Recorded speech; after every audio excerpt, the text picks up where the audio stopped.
welcome everybody to the Senior Citizen Advisory Board.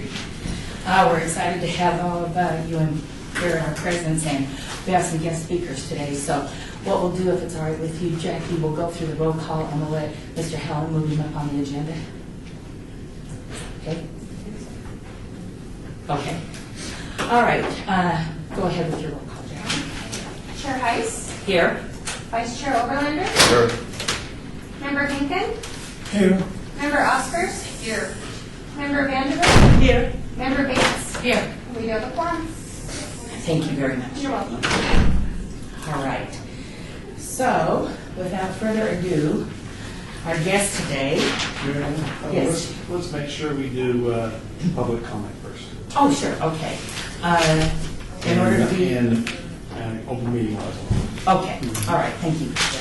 Item 2, announcement. We're going to be in compliance with the open meeting law. Item 3, public comment during this portion of the agenda must be limited to matters on the agenda for action. And if you wish to speak, be heard, please give your name for the record, the amount of discussion, as well as the amount of time any single speaker is allowed to be elected. So it's open for public comment. All right, thank you. All right, now we'll move up with Mr. Dan Howland. He's the Director of Paratransit Specialized Services for the Regional Transportation Commission of Southern Nevada. Mr. Howland has served as a key figure in our community in the management of the RTC services geared towards individuals with disabilities, seniors, and veterans. Dan's commitment to enhancing customer service and access to public transportation continues to serve as a driving force behind his professional accomplishments, including assisting in more than 1.4 million annual riders of the RTC system. Prior to the RTC, Dan was the Vice President of Paratransit and Regional Services and Director of Labor Relations for the Rochester Regional Transportation Authority in New York. And Dan has graciously met with us prior, and I do have copies of the things that he's going to talk about as far as reports and things, but this time I'd like to turn the time over to you. Thank you. Okay, thank you very much, Mary Ellen. Again, my name is Dan Howland with the RTC, Director of Paratransit. Thank you for having me again. I really appreciate coming here, and I appreciate the work that you guys did for us last time. It's very helpful. It's helpful to get insight. Some of you took rides with us and provided some feedback on that, so that's very helpful. I just wanted to tell you a couple things that are going on. One of the things that the RTC just did in January opened up our mobility training center, which used about 3,800 square feet of existing space that was unused, and then we added about 11,000 more square feet onto that through federal funds and local money for a total of about $6.7 million. And what this facility does, it's a community facility. We use it for certification, evaluations, eligibility for paratransit.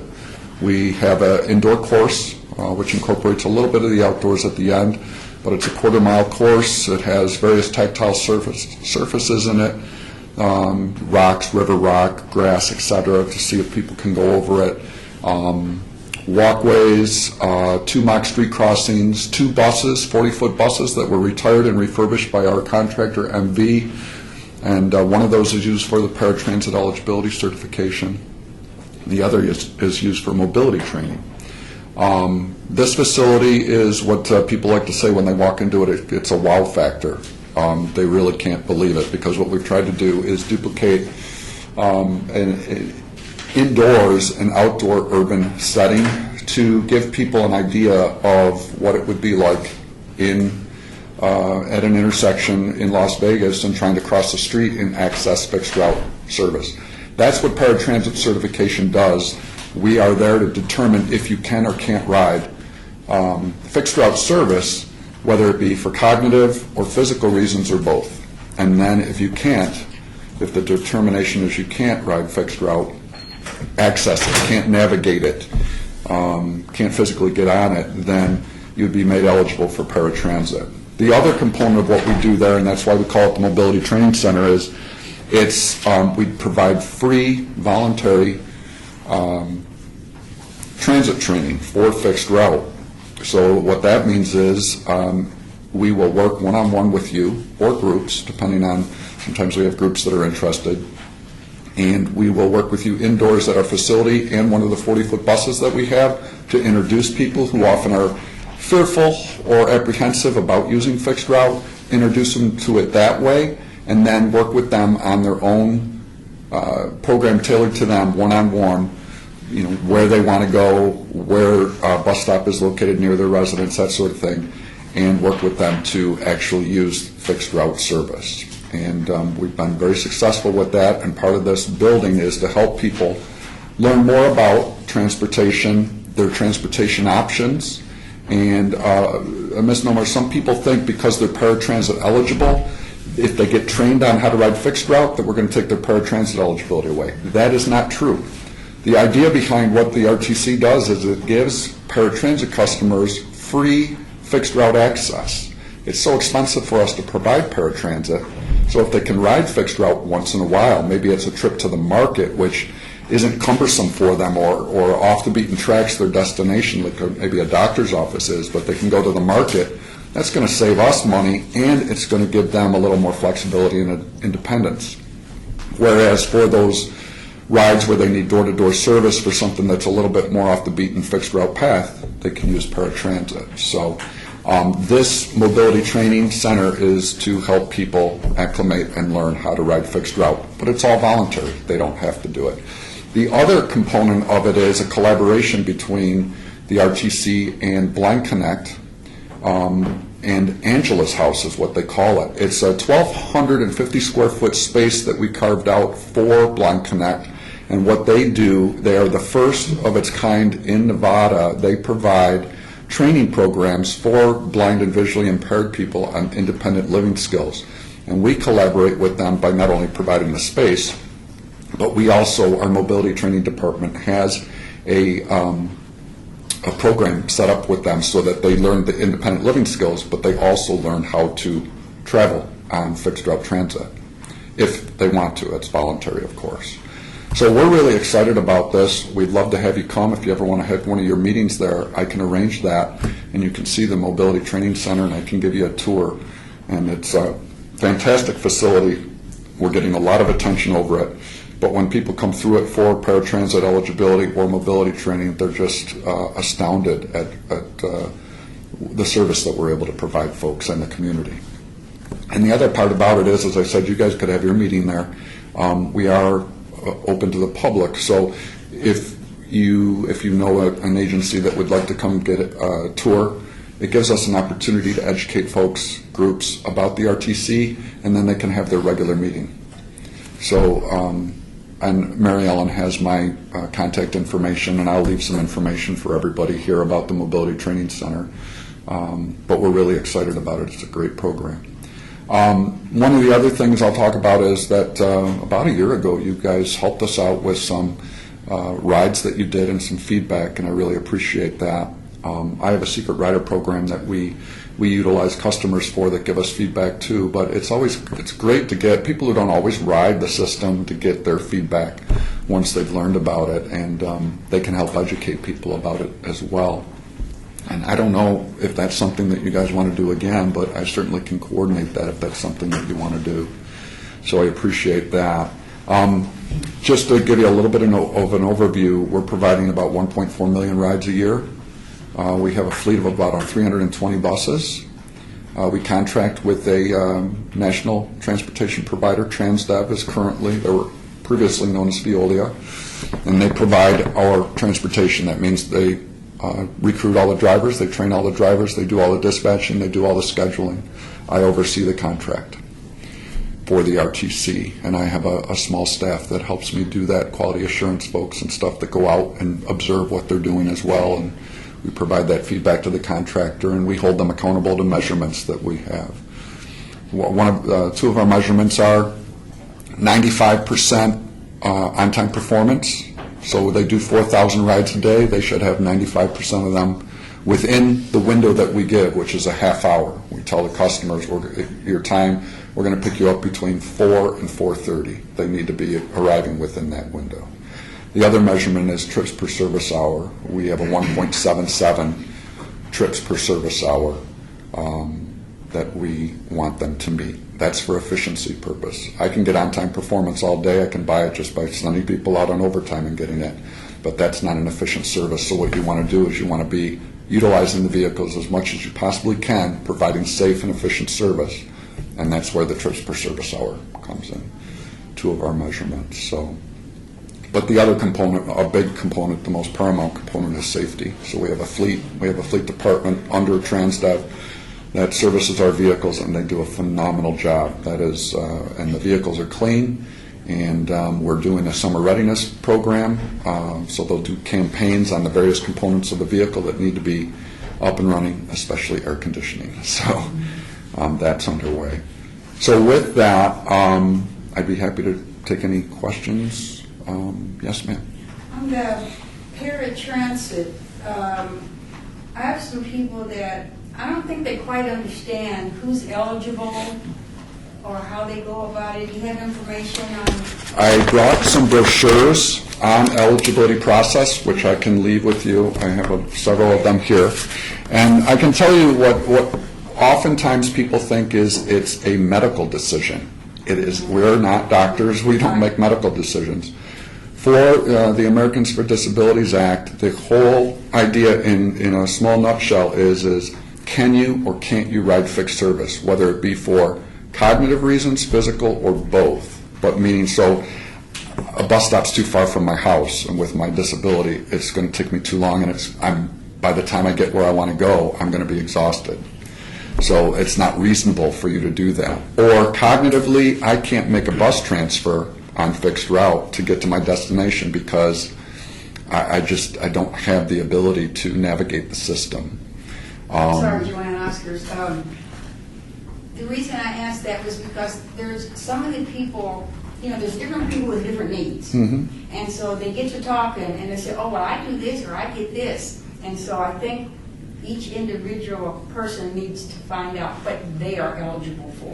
Right, and That's anybody can come in and get an interview, and then our interviewers will determine if the individual needs a functional assessment, which we contract out to a group called NSEP, and they take them through the 1,200 square foot walking course.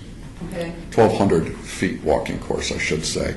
And that's so that they can give us a recommendation on whether or not that person has the physical and navigational abilities to use fixed route. Because I know a lot of times a person might think that they're eligible for this particular thing, and then somebody else is, and they want to know why they can't. So, Well, welcome to my world. I hear that all the time from people, and I can give you some quick examples. Again, everybody has the right, anybody in this room can come in, call us up, using the phone number there on the Paratransit Eligibility Guide, and come in for an assessment. We will provide free transportation to and from within our service area to our facility, new facility on Sunset and Decatur. What I have seen many, many times is an individual they're in a walker and they end up qualifying for our service, just general details. And then a year or 2 years later, Medicaid will pay for a electric scooter. So now they can zip around without having to use a walker, but we require them to come in to see if they're eligible using that device. And some of them get denied because they know how to use their scooter. They can get across the crosswalks quicker than most of us can get across them walking, and they can get to a bus stop with that scooter. Well, they get very upset about that, but the whole idea behind the ADA is that it's for folks that need it, and sometimes when you have those mobility devices, you are now all of a sudden capable of doing that. So, yeah, it is. It's one of those things where people talk about it in general, what I have, but everybody's situation is so different. Also, if you're denied, we have an appeals process per the ADA, and we have a third party. We actually have an attorney who hears the appeals, and if you're denied, you have so long to notify us. I think it's about 45 days that you would like to appeal. You go through the appeals process, and they render a decision. Your relief doesn't stop there, though. You can take it to federal appeals court, or then you can take it to the FTA. Not many people go beyond the third-party hearing officer, but you do have that relief, so you have another person hear your case. So, yes, ma'am. Do you service the entire valley? We service, paratransit is a complement to fixed route, so for those folks that can't ride fixed route, we are required by law to have paratransit. So we operate per the fixed route service area, and by law, we have to go 3/4 of a mile outside that service area. So I can send Mary Ellen a link to our website, and it will show you the paratransit service area. You can actually type in an address, and it will tell you if you're inside the service area. And I'm glad you brought that up because it's an important point to make. Just because you're outside the service area does not mean that you aren't eligible to ride paratransit. You can come in and get eligibility, live outside the service area. All you have to do is get inside the service area, and we'll transport you anywhere inside the service area. So oftentimes what will happen with somebody outside the service area, they'll get a ride inside from a friend or family member to a landmark, say McDonald's or Walgreens or Walmart, and they'll make the reservation, we'll pick them up at that location, and we'll take them anywhere within the service area, drop them back off there, and then they have to get outside the service area. I have another question. Do you, if someone calls, will you take them from any point A to any point B that they choose? And is there a criteria as to where you'll take them? Right, that's an excellent question. We will take them anywhere within the service area, and we will take them anywhere they want to go. That means we don't ask why you're going there. It's not based on trip purpose. So you can go to the liquor store, the bar, or church, or the hospital. It doesn't matter. And it's discriminatory if we do ask. So, any other, yes? And I hope that helps you out. Yes, sir. Now, I've had experience with RTC on this subject going back 8, 9, 10, 12 years. The city at that time had a person named Mel Collegian who used to service problems that would arise. And many of the hearings, I went with him. And on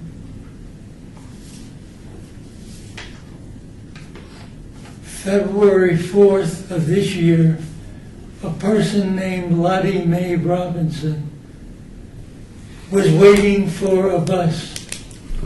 And the bus passed her by, and then she had trouble calling into whatever the RTC number is and making her situation understood by the people at the other end. So just for points of clarification, you're saying she was passed up on a fixed route? Right. By a 40-foot, 60-foot bus. Yes, that is, they're supposed to stop if they're full at capacity. They're supposed to stop, and they're supposed to let them know that the bus is full, if that's even the case. And then they're also supposed to let them know that when the next bus is coming, if they can't board them. Should not have been passed by if she was at the bus stop. Now, I can tell you, I hear people call me up and they say, the bus passed me by, I was at the bus stop, we checked the video, and we find that the person was halfway down the road waving, and they weren't at the bus stop. Regularly. Right. So it isn't the case where she didn't know No, I understand. what the situation is with the bus. I can tell you what we're doing, and I'm project lead on it, is for fixed route and paratransit, we're putting videos together for our contractors, from everything from the boarding policy, just to the point that you're bringing up, and the concern about passing by, because that's a no-no. We do not want that to happen. It's not good customer service.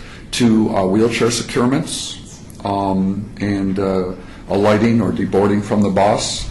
We're also doing sensitivity training for a video, and we're going to put frequently asked questions and change that up on a quarterly basis for the drivers, and all in the, obviously all in the name of trying to provide the best customer service possible. It's also going to include some video on Allied Barton, who we contract with for security on the buses. The do's and what they can do and what they can't do. And this is for operators, because operators are misled as to what they can and can't do. Right. So your point is, and the concern is our concern, because we do not want anybody in that position. Right, because a person in that condition It's a terrible thing to be left alone. And you said her name was Lonnie Mae Lottie Mae Robinson. Robinson. Okay. She lives at 3245 Arville, Okay. apartment C. All right. And that's Lonnie, Lonnie. Lottie. All right. Thank you for that information. Did my explanation Well, help you out, or? I understand the Right. situation. Okay. I've been around too long on that. No, I appreciate that. Any other questions? All right, with that said, then, at the last board meeting, people expressed that they wanted to do the ride-alongs. Okay. For those that have not had an opportunity, I have made copies of a couple of the reports that we turned in. Okay. So whoever can participate will know what we're looking for information. And then, how do you want us to schedule the new board members that have not had an opportunity to do the ride-alongs? I will contact you Okay. probably by Tuesday of next week, if that works, and we'll coordinate from there, similar to how we did it last time. Okay. But we'll get that taken care of, and I look forward to your help with that, and I'm available for any questions or anything, so that's awesome. Well, we really appreciate it, and we're going to pass these out later about in Coffin's newsletter. Okay. He did an article about the RTC and the survey and information that you're looking for. Oh, great. So we'll make sure that I'll just go ahead and pass them out now. You're here, so that's not a problem. But I wanted to make sure that everybody had an opportunity to participate in that survey, because I thought that was really very helpful. What I'm going to do is I'm going to leave some paratransit rider guides with you, so this will tell you all about our service and what we do. I'll leave the paratransit eligibility brochure. It's a brief brochure. This one's a little bit more involved. But this tells you all about the certification eligibility process. I'm going to leave also some background information on our new mobility training center. And We don't need to pass them to the gas, we'll just pass them to them. And this tells you a little bit about our specialized service programs. And we have our Silver Star, which are loop routes that work around senior residential communities and incorporate shopping and what have you in them. The Veterans Medical Transportation Network for seniors and disabled. It's a free service for veterans and their families. 2 medical appointments at the VA. We provide that. And then we have the Veterans Reduced Fare Card, which is similar to the RTC's Reduced Fare Card, but it's for veterans. So it basically cuts their fare in half for fixed route. So all that information is there, and I do appreciate you having me, and I'll be in touch with you, Mary Ellen, by next Tuesday. Right, and if Okay. you can get me the address for the mobile training center, Yep, because unfortunately, we won't be able to have a board meeting there because we are under the open meeting law with the city of Las Vegas, and our city clerk has to have a meeting in this room, I'm sorry. no, that's fine. It's So we can't- 5165 West Sunset Road. Okay. And it's For all people on that there. want to go there, perfect. Yeah, if you want to do a separate tour, Right. you can coordinate that through me, and I'd be happy to provide it to you. Okay. Thank you all so much. Thank you Have- very much. have a wonderful day. I appreciate your time. Thank you for having me. Thank you so much. Bye-bye. So when we do the tour, let's see, Judy and Joanne and Carmen and Don, do the 4, and then we'll have other couples. But I have copies of kind of the outline. Jackie, would you like me to pass these out to everyone, or just give them to the people later on and not put it part of the board meeting? It's an outline of what they need to do in their reports when they do, so we can give them to Dan. I don't think it matters either way. Okay, then I'll just deal with it later, so yeah, this is fine, I've got copies of it. Okay, perfect. All right, that is great. Okay. Item 4, for possible action to approve the final minutes by reference of the regular meeting of February 4th, 2016, the minutes. And I know that some of you had questions, so I want you to be sure to go over these before and look at them, because I know that we need to look at these and make sure that they're accurate. While you look at it, look at copies of one more thing if you don't have a copy of it.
Okay, so we're looking at the minutes, and I know some questions have come up. First of all, does anybody see any corrections on maybe things that they discussed or talked about?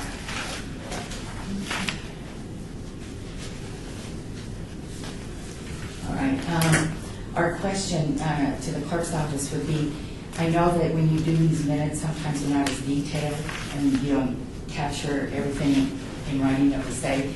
Can you explain to the board kind of the process, because I've been asked about why some of the things aren't in the minutes? The minutes are meant to be summary minutes. Okay. So, if there's things that you talk about that make you move towards a decision, those things need to be in there, but it is a summary minute. It's not a verbatim at all. Okay, so with that said, so everybody knows that it's not, it's not a verbatim. And we use an example so it's clear because it's been brought up to my attention. On page 2 of your minutes, I'll wait till everybody gets to them. Under Ward 2, Member Campbell reported that Councilman Beers would support either a senior workshop at the Veterans Memorial Legion Center in Summerlin or the Inspired, not retired, but not both. The clarification that came up because I was contacted by the councilman's office was the money issue, and they wanted to know why $150 was not in there, and the 75 split and all the et cetera. So with what you said to us, then that clarifies that, Jackie. And then I know some of you have said things and you've asked me about it, and I think if you feel that it's strongly enough that it needs to be recorded, and after hearing how Jackie summarizes things, if when we do the correction to the minutes, that would be the appropriate time to put that information in so it's stated. Or if you specifically want something, ask for it to be included in the record. Okay. And then just always remember too that the audio is available online. Does everybody know how to access the audio? Do you know how to access the audio? Okay, can you explain to them? It's located the same place where your agendas are. And there's once the meeting has been held, usually the next day the audio is published, and there will be a little thing right next to where it says agenda that you can click on, and it'll say audio. You click on that and you can hear the whole meeting. Okay? Thank you, Jackie. All right. With that said and clarification, are there any other corrections or anything anybody would like to add to the minutes, or do we need to move to accept them? Don Overlander, I move to accept the minutes of February 4th. All right. Do I have a second? I second it. Norman Bates. Thank you. All right. All those in favor of accepting the minutes as written on for February 4th, please say aye. Aye. Opposed? Abstained? All right, so moved. Thank you very much. Okay, I'm moving on to the next item. All right. We're going to item 6 for discussion for possible action on reports given by board members regarding their senior issues within their respective wards. All right, Ward 1, you're on. Don Overlander, recommending Ward 1, Councilwoman North Tarkanian. We are having, Ms. Tarkanian is having an active adult senior safety spree. It's at Mineral Valley on March 22nd from 10 a.m. to 2 p.m. That is kind of like we discussed the workshop. This is above and beyond, of course, the expo we're going to have in the fall. But this is something that the Tarkanian's office put together. So, Mary Ellen and I will be there, of course.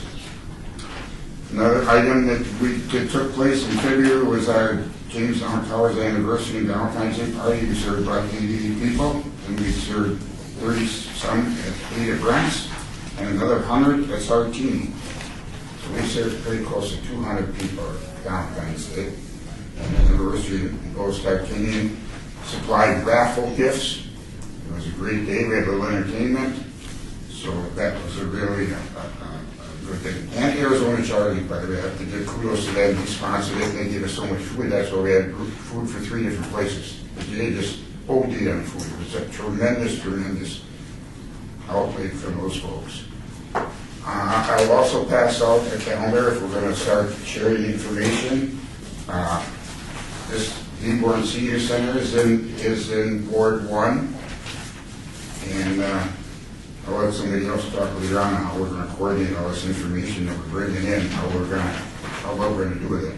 But, this is a tad out of Ward 1, but of course I have a soft spot in my heart for Mother Hubbard's Cupboard.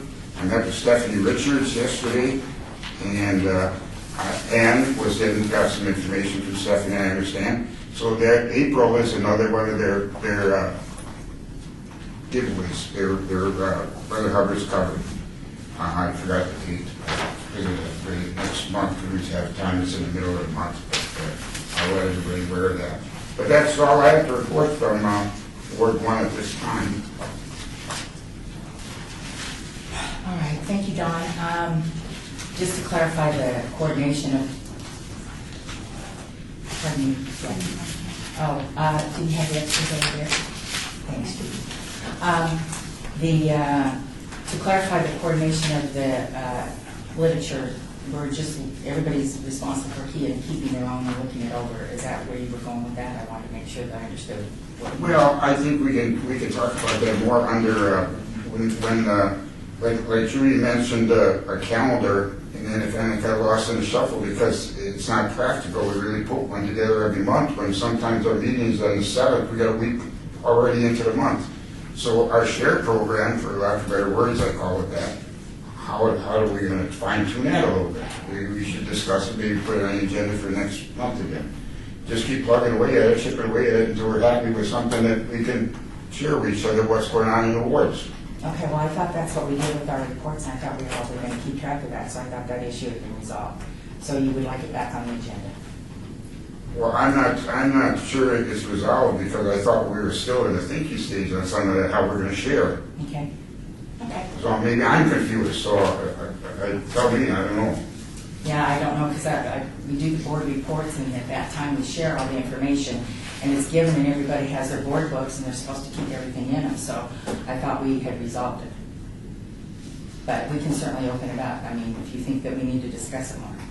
Well, I just think that we might be missing something, so maybe we don't have to discuss it, maybe just bring our ideas and talk about it monthly. I mean, we're getting a lot of stuff here, and that's all good.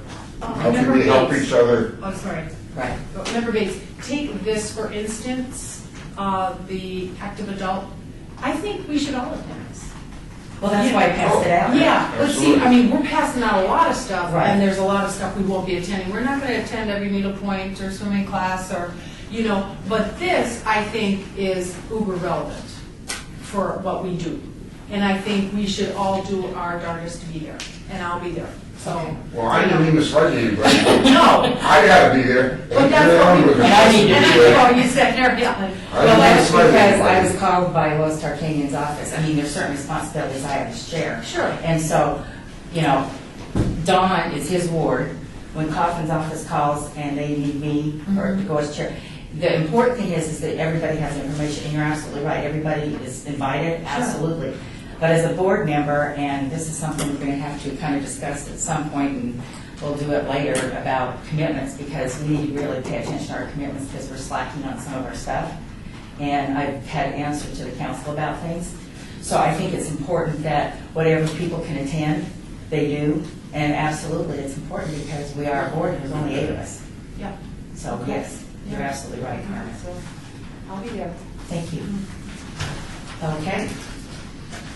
All right, with that said, Ward 2's report is, we clarified the Inspired Not Retired event. It will be, there's going to be $75 committed from Councilman Bears' office for our Inspired Not Retired event on September 15th. His criteria was that he wants the board member and his staff to sit there. We're going to have contact information. They have a sheet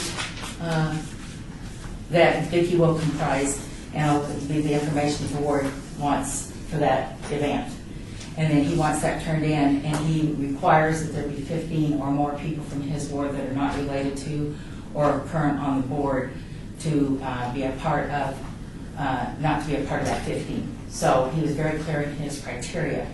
Fortunately, I've had conversations with everybody but one person's ward in this room about the criteria and going over the event. And that brings me to the next thing that I need to put on record, that Trudy Temple has passed away. And I have no information on her services. That's one of the reasons I was late. I apologize. Her family does not live, well, her son lives here and her daughter doesn't. And unfortunately, with the passing of a board member, each of you, when I called you and contacted you, were very concerned about what you could do. We are not, fortunately, in a position to be able to get any information because the family doesn't cooperate with us and share with us what the service information is. The council office, I had a lengthy discussion with John Beer before I came. We cannot assume or partake in anything if the family does not respond. For those of you that supported me when my mother passed away, I was very grateful. But everybody has to deal with these things in their own way. And since none of us on the board have a link with her family, I apologize on behalf of the council office. We cannot get any information and we do not know anything about services or what to do. With that said, Councilman Ross is in the process of getting his replacement for his ward. Councilman Beers will get his replacement for his ward. That brings us to the fact that we have to have 5 people at quorum, and everybody in the room has a calendar. You know when the meetings are. If something comes up that conflicts with the meetings, you'll have to please schedule it before or after, because if you don't come to the meeting and we don't have quorum, it doesn't just affect one person, it affects everybody in this room. And unfortunately, things happen that we cannot, predict. But we need to make sure that our priority is our board and our board commitments. And I really appreciate all the support that you have given. Thank you for returning all my phone calls, because it was kind of a heyday trying to get those made, because I'm not really good at having to call people and tell them the news that I had to give them. So, with that said, Councilman Beers' office is totally in support of what we're doing. I promised them that we would give them an update of today's meeting with all the information, so I'll make sure that they get a copy of the minutes. And as soon as they can get a replacement in the ward for our board seat, that will be very welcome. And we will go ahead and make sure that that person has an opportunity to participate in our upcoming events. And if you have any further questions, you can either direct them through me, or you can call Councilman Beers' office if you so are inclined. You are a board member, and just identify yourself. And though I'm sure they'll be happy to accommodate or try to help you with your request.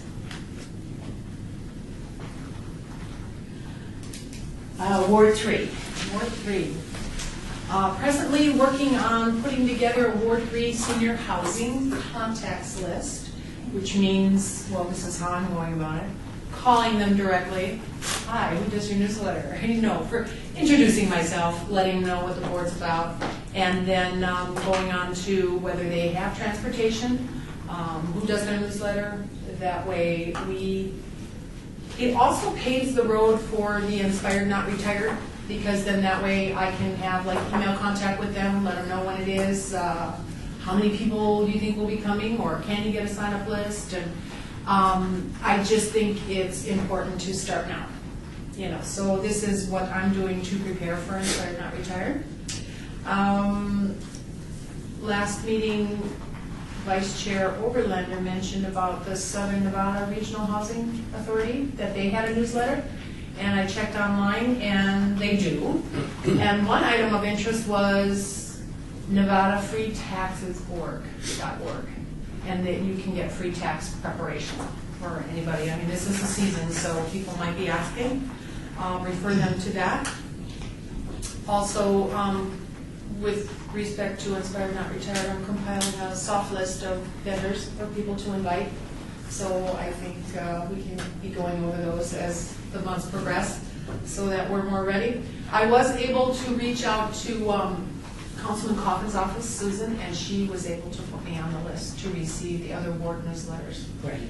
Yeah, so if anybody is in need of doing that, let me know, because she gave me the email of the lady that can do that for us. And that's all I have. Do Do you want to give us the email so that we can write it down? That would be great, Martha, That thank you. is,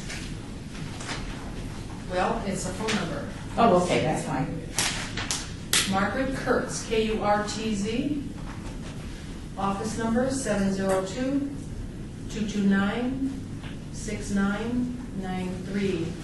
Public Information Officer. Great. She's a nice lady, thank you. 6993. Yes, Margaret. Thank you. Because I tried on the website, and the website, I tried twice on the website to subscribe to all, Right. and it kept me in, Ward 3. Right, It just didn't take some way somehow. okay. All right. Well, thank you, Carmen. You're welcome. That's great. All right, Ward 4, Nell? Nothing further to report.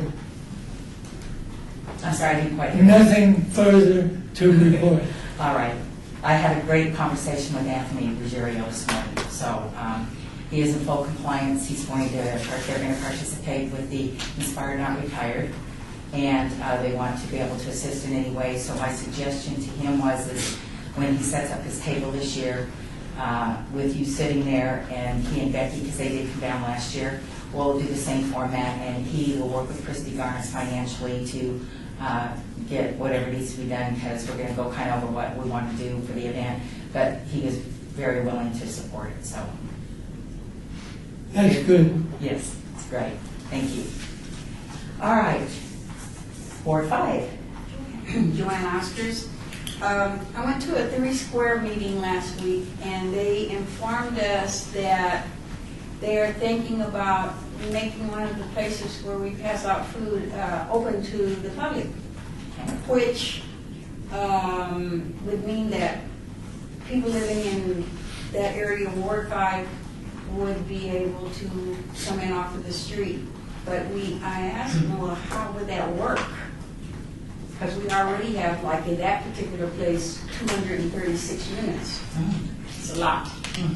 And they said that they would put a sign out, like at the street, and say, open today, food giveaway, or whatever, something like that. And so I said, well, okay. I said, I know how much we give out here for what we have. What happens if we run out of food? And they said, well, then we report to them and let them know they will bring us more. And so they will be giving me more information on that. So that's a pretty big area, that would, because there are a lot of people that are around there. But they said that's what they're all about, is trying to reach as many people as they can. Right. So, we are still having our health fairs, but with that being said, I've had people come up to me and ask me about the expo. Great. They're looking forward to it, Good. and they're going to bring friends.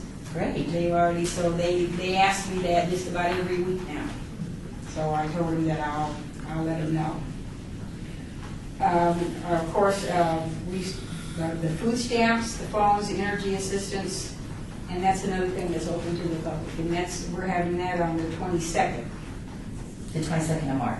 Yes, and then the physicians to home, they're going to be there on the 16th. And I guess they explained to people. I got something in the mail the other day. I don't know if anybody's on Senior Dimensions. And it was a card giving me access to, it's called Silver Sneakers Member.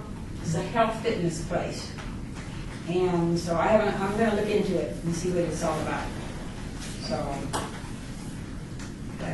but this expo thing, I was really surprised that a couple people came up to ask me about it, and they seemed like they were really interested, and so they have told their friends, and so it should be pretty. Even though we have the health fairs that come there, they still like the idea of going someplace else too.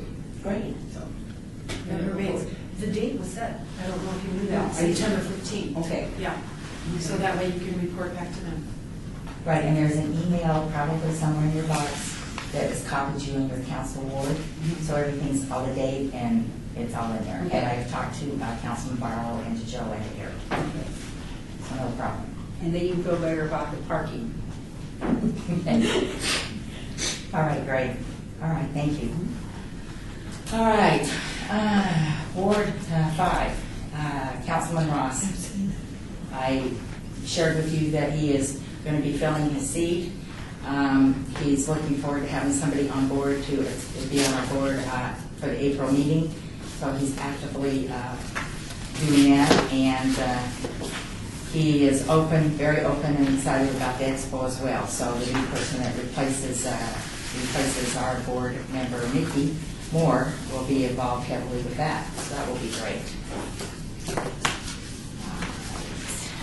All right. Reports. Madam Chair? Yes, sir. Don Overlander. Can I go backwards one little thing here and ask Joanne?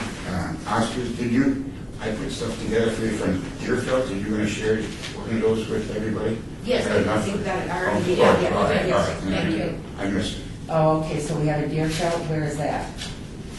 Or it's in, Yeah, but I don't know what you passed out. Oh, you did that too.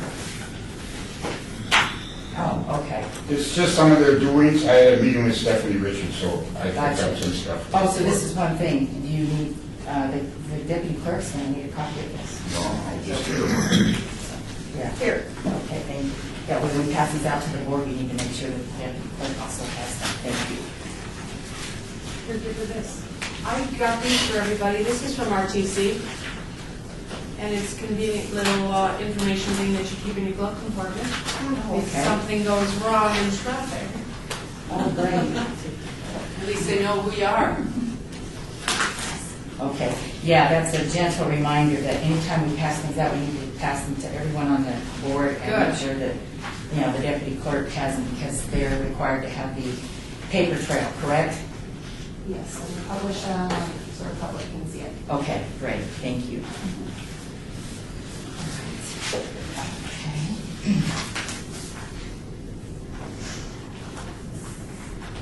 Okay. Now, item, oh boy, I apologize. I'm looking down here, I've got all these papers here.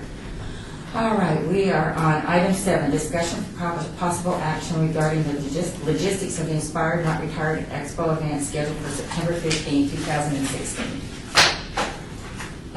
We talked about the logistics as far as not having a full-day event and having it here at City Hall. As you can see, we've got the date, we've got everything set up. We need to kind of discuss the time. It's been recommended that we don't do it as a full day.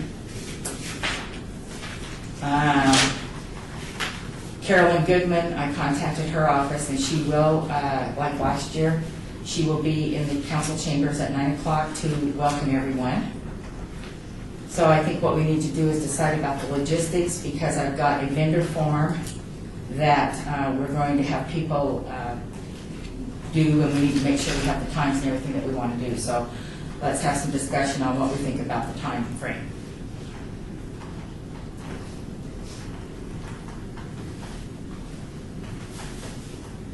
What time, Joanne Oscars, what time did that start the last time? 9. Was it 9? Right, and then that gives the vendors time to set up, and, because we started setting up, I believe you were here at 7 or 7:30, weren't you? Yes. Yes, you were. This year, we're going to have the vendors bring their own table, chairs, and tablecloth, and they're going to set up, obviously, before, and we figure it'll take, you know, some people it takes 15 minutes, other people it takes an hour. So we want to make sure that we have an adequate time for people to set up. The discussion was to go with like a full bore, heavy continental breakfast, and versus not serving lunch. What about speakers? The speakers, we've got, obviously Carolyn's going to open it, Carolyn Goodman, the mayor, and then we talked about, there's a gentleman from the FBI that did a fried thing last year. He's actually with the fried unit, and he got the highest ratings last year. He was very good. But we're looking to bring in people that we don't normally have, you know, access to as far as out in the public. Or would you be planning on having them speak, be like early or later? Well, that's the time frame that we're looking at, Yeah. because before I contact all the speakers, I want to make sure that, we have the time solidified. I think earlier would be better, because that's when you would catch the most people interested, like, not 10 o'clock. Well, yeah, we'll start it as soon as Carolyn Goodman welcomes, and we'll start the speakers, and then we'll go to like 1 is what was suggested. Because later you start losing people. Right. Okay. And Yes. Donald Brennan, I think 9 to 1 is plenty, Okay. especially because we're not doing continental breakfast type thing, and like Jimmy John's, we're only having food until it's gone in the morning. Right. You didn't want to wear people out, it was way too long last year, till 4 o'clock. 9 till 1, call them in, get it done, get the speakers. I agree. Coffee goes a long way, with people in the morning. Cup of joe. 9 to 1, I like. Okay. All right, and then what other logistics do we need other than the time frame? We've got the date, we've got the vendor form set up, so we're going to have people be able, and I'll get this to everybody, because we've got a form here that we're going to use, but I didn't want to bring it until we were confirmed as to what we're going to do. Anything else that you can think of logistic-wise that we need to do?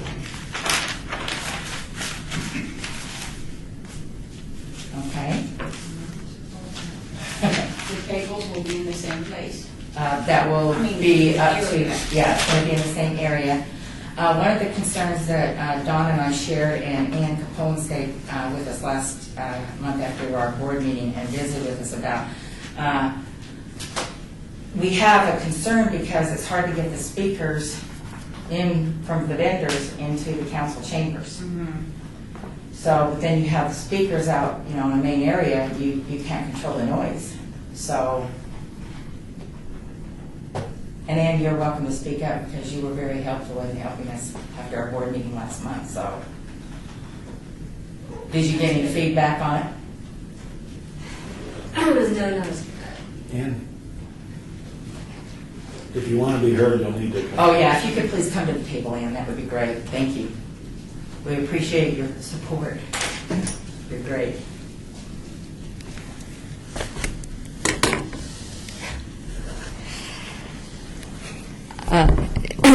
This is Ann Kilconen with the Ward 1 Council Office. I don't know that I have, a great deal more to add, but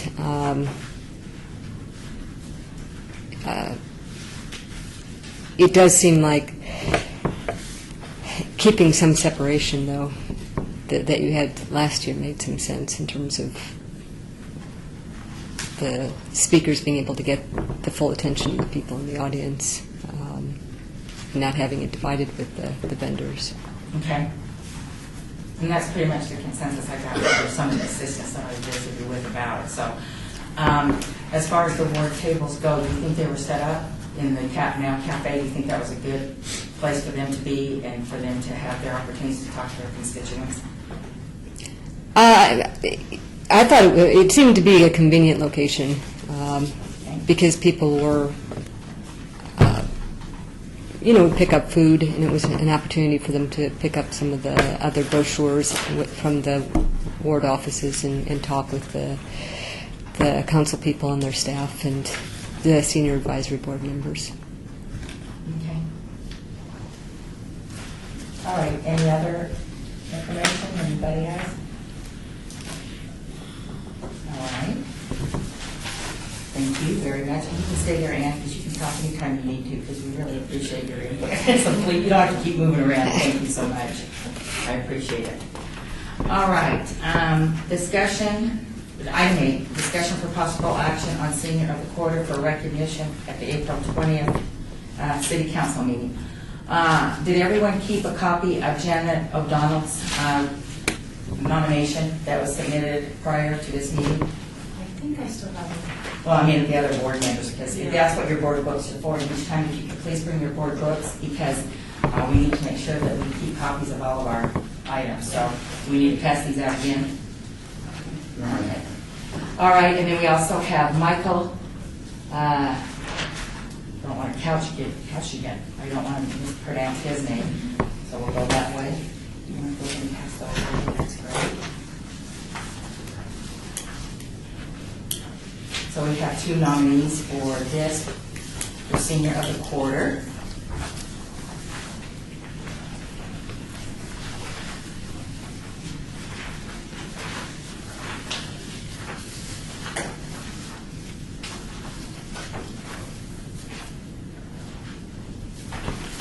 All right, for those that may appreciate a little refreshment of refreshing of the people that have been nominated, Janet O'Donnell was nominated by Carmen Bates. Would you like to speak about your nominee, please? Janet has been, I've known Janet about 30 years, about as long as I've been here in Las Vegas. And she's always been a kind, giving woman, family-centric, neighbor-centric. Everybody, she said no to no one. Her work focuses on women, reproductive rights, their girls that are in trouble, how to steer them in the right direction no matter what their decision may be, and all on a voluntary basis. Of course, she started in the medical field, so she felt that that was fairly, was good for her, her cause. Anyway, and she works around St. Anne Catholic Church in the ministries. Of course, everything you do for church is gratis. They need your help, and she does it for unofficially, as like a funeral minister. The people, they're in that situation, they don't know what to do next. There's some people, it's the first time for them, and they don't know what to do, how to do it, or how to get it accomplished. And she's there with answers, suggestions, all on her own. She's got a wonderful family, like I said, and they, in turn, are producing wonderful families. And that's my friend Janet. All right, thank you. You're welcome. All right, our other nominee is Michael Kashigan. Mike has been, as you can see, extremely busy as a volunteer for the judo classes for the city of Las Vegas over the last 30 years. Boy, that's a long time. He's quite an individual. Are you familiar with him, sir? Okay. I had a lengthy discussion with Erin Radicke about it to find out kind of a little bit more than what's on paper, and she said that like all these people that give of their time and they do things, it's just their passion. And he's obviously a valued part of the Veterans Memorial Leisure Services family, and his commitment to strive and provide outstanding programs for our community is exceptional. For the past 5 years, he's also volunteered his time to judo classes up there, and he's got a black belt in his venue. And his story began at Las Vegas Valley High School, where he was recognized. There are 8 kids smoking and doing drugs at Paradise Park, and he began working with these teens to give them a positive choice in life by learning judo. And to his credit, 78 kids got off drugs and became productive members in society, and kudos to that. Over the years, Mike has inspired and trained over 600 students from age 4 and up, and his students include 19 national champions and 1 female Olympian that participated in the '92 Olympics in Barcelona, who came in for 5th place. He provides 1.5 hours of instruction twice a week at Legion Memorial Services, and previously he held 4 days a week various community schools, and he's volunteered over 10,000 hours during his lifetime teaching judo.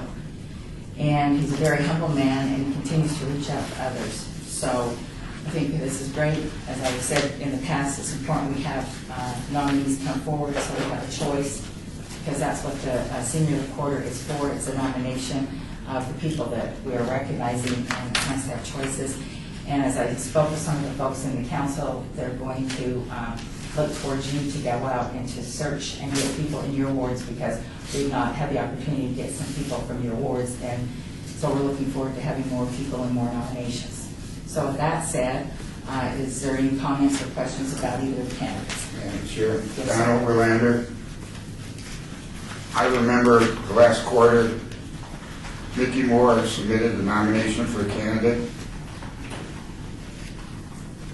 Ms. Bates was so gracious as to even nominate the candidate that Mickey Moore suggested and stepped back with her own candidate. So for that reason, we're looking at two exceptionally qualified people for it, but for my way of thinking, I would nominate Janet O'Donnell. All right, is there a second? I'll second. Okay, all those in favor? Aye. All those opposed? Same. All right, so Janet O'Donnell will be our nominee for the April 20th board meeting. And Carmen, are you going to be available to attend? I will. Okay, and really, all the board members should be there. I mean, this isn't just one or two people. We need to all be there and recognize and support it. It's So, fun. yeah, it is fun. It is fun. And that's at April 20th, you said? Yes. April 20th.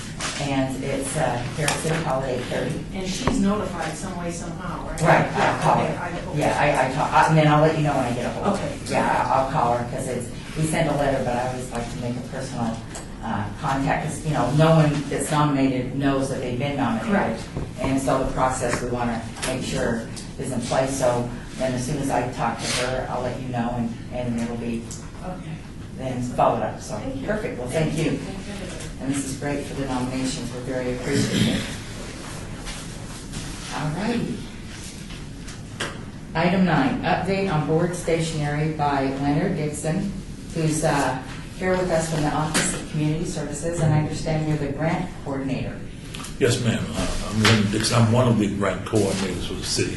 Okay, And I welcome. Thank you very much. And I'm sitting in for Marty Toledo. And I was to provide an update on the stationery. And the information for the board request for stationery has been forwarded to our executive management for decision. And the decision has been delayed, and we apologize for it. But as you know, our director, Stephen Harson, has been out of the office for an extended period of time. At this point, he's anticipated being back in the office April 1st. If we can get a decision prior to that, we will. If not, hopefully we'll have a decision by the next meeting. Okay, that would be great, thank you, sir. You're welcome. Okay, anything else that you'd like to add? No. I was asked by our co-chair, Don Oberlander, when I told him that you were going to be joining us, that you do grants. So is our board qualified to get a grant? I don't administer most of the grants. I take care of the compliance portion. We do have 9 different funding streams that we use. I would have to go back and do some research. You may qualify for something under public service. I'm not sure, but I would be willing to look into that for you. That would be great, thank you very much. You're welcome.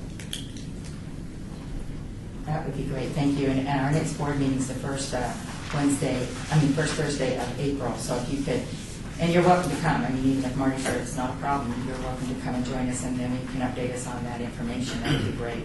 Okay. All right, thank you so much.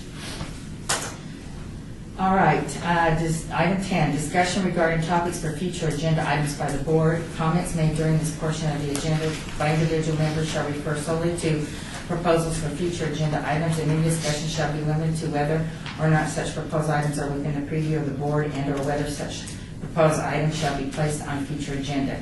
No discussion regarding the substance of any such proposed topic shall occur, and no action shall be taken.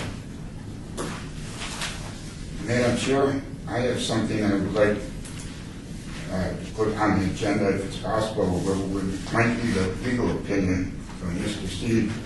What I propose would probably take bylaws change, but what I propose that we think about is having a person join this board as a member at large for the purpose of, if we are in need of a quorum, this person could step up and fill in any ward with the permission of the board. And this person would be non-voting, he or she could attend all our meetings. When this person would be activated, then they would have voting rights like any other board member. It would be a temporary position, of course. It wouldn't be appointed by a ward, a councilwoman or man. It might be, I don't know how technical we get, where this person would come from, how it would be appointed. City manager, mayor already has 2 people appointed, maybe city manager. We couldn't probably have another council person nominate this person, but we need a member at large for the purpose of maybe not having a quorum at some point in the future. Would that be possible? I think the open meeting law allows that, but it would have to be put into the authorizing document for this board, and the authorizing document is the city ordinance. So the city ordinance would have to be amended to provide for an alternate that could fill in and have voting rights. And then once that's done, then it would be possible. Down over and again. Well, if we would approach our sponsors, like myself, talk to Ms. Darkanian and see what input they can give, if they're in favor of it, would that help? If we each individually talk to our people? I don't have any feeling for that, but I know that any of them can sponsor an ordinance change. Anybody on the council can. Only one of them need to sponsor an ordinance change. So if one of them wants to bring that forward as a possible discussion item for the council, then it could be adopted, and then that would be something that would govern the board after that. So. Could I be out of line to ask the people here what their thought is on that, what I just kind of explained? Makes sense. Joanne Oscars, so I'd do that, but if you picked one person for each ward and then rotate them, so they wouldn't have to come to every meeting. That's the thought. They wouldn't even have to come to every meeting, but it might be beneficial for them to come to meetings to learn what we're all about. If they want it, Yeah, their it's bound to. choice. And if this person be appointed and he happens to be in Ward 5, and they can see us in Ward 2, well, so be it. They just have a little more legwork or whatever and get up to speed on, well, how this person can help out at an interim basis in that ward, so we protect our quorum. That's what. Let me suggest that we have an agenda item that a discussion be had about what kind of person that would be at large, whatever other qualifications, and then the council people will have some starting point for what they want to put in the ordinance. And since we're not really calendared for this discussion today. Okay. Good. We'll go on the agenda for next month then? We can brainstorm it? Right. Good. Okay, what else for our next month's agenda?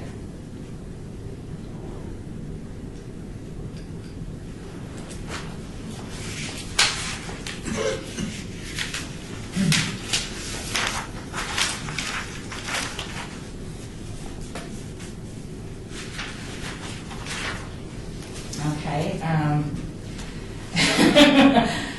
y'all talked to me when I talked to you on the phone, so I guess I might as well bring up some of the things. Okay, so what we'll do is we'll go ahead with that proposal. I've also been asked about the responsibility of the board. There seems to be some confusion as to what the board's responsibilities are, and people don't, they need some clarification.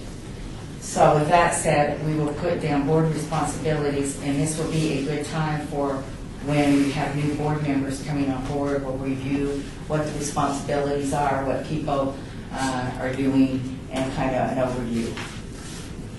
It had been recommended earlier about our board development, and we cannot do a board development, or I don't think we should do it until the other two appointees are here. I mean, we need to wait for those folks. But that would be something that we would engage upon probably, summer, June, or July. We'll do it before I expo because we want to make sure we've got everybody on board and know what we're doing. All right. What else?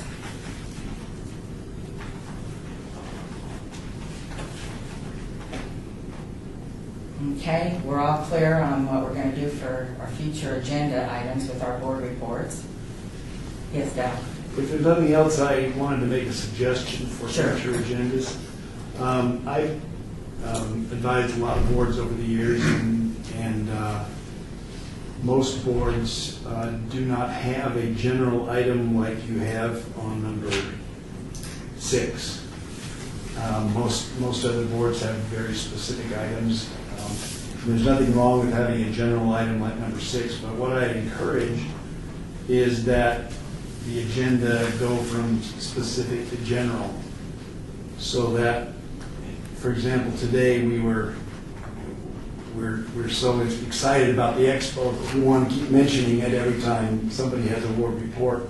Right, it should have And then waited we- till and item then 7. And then we have some duplication, and then we have a potential challenge to talking about that item on number 6 when it should be talked about on number 7. And so unless there's some specific reason that you want the board reports earlier in the agenda, it might be well to put that at the very end, and then all the specific stuff will already been talked about, and it need not be covered again during the board reports. Just a suggestion. That's a good suggestion. And unfortunately, because our board, most of these people are new, they don't see that item 7 is where they're supposed to be talking about expired, not retired, not during the board reports, and that's my fault. I should have brought it up. So, all right, what we'll do is we will leave the board reports till the end, and then everybody, just make sure that you're really in tune, because I know some of you haven't talked to your council people for a while, and it would be a good idea. So then when we do that item, it'll be specific to what's going on outside of the expo. So good, valid points we'll make sure about. That's great. All right, anything else? Okay. Citizens' participation, public comment during this portion of the agenda must be limited to matters within the jurisdiction of the board. No subject may be acted upon by the board unless that subject is on the agenda and is scheduled for action.